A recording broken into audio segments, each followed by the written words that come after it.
It's good to see a few other people joining me in noticing some very significant issues with the Qatari World Cup. You know my view, don't watch it.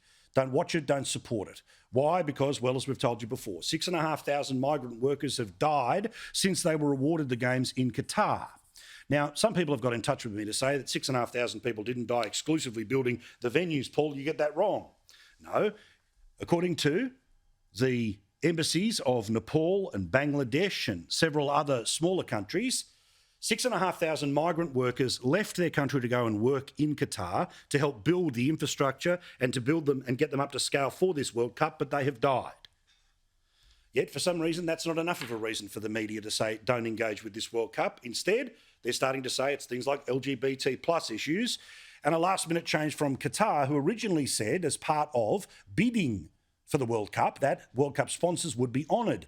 That includes the Budweiser sponsorship of tens of millions of dollars. Now, of course, this is an alcohol-free state, so there's no surprise. But what did they say to get the games? Now they're turning around and banning the games, banning booze at the games.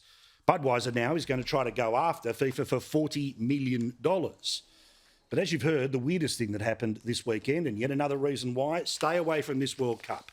Ignore it, and I apologise to my dear friends who are very deeply involved in this, but I'm sorry, I could not care less, and I will not talk about this World Cup once it starts, I think about 3 o'clock tomorrow morning. This is the bloke who replaced Sepp Blatter. How's this for ridiculous? Today I feel Qatari. Today I feel Arab.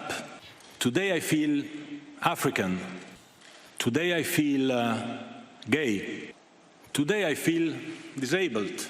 Today I feel a migrant worker. Problem is, this bloke in his Swiss ivory tower, which of course is where FIFA is based, they think you just say these things and then everyone moves on. But one of the good things about 2022 is that people don't let you move on, which is why I hope you don't watch this World Cup, which is why I hope you don't support the people who are trying to make you watch this World Cup. Firstly, the migrant workers. Secondly, the migrant workers. Thirdly, the migrant workers, let alone all of the other issues. But what about this? Apparently, to make any of the criticisms that you make about thousands of people dying, building up the country to the stage where it could host the very venue of the World Cup, well, apparently that's racist. I think for what we Europeans have been doing in the last 3,000 years around the world, we should be apologizing for the next 3,000 years before starting to give moral lessons to people.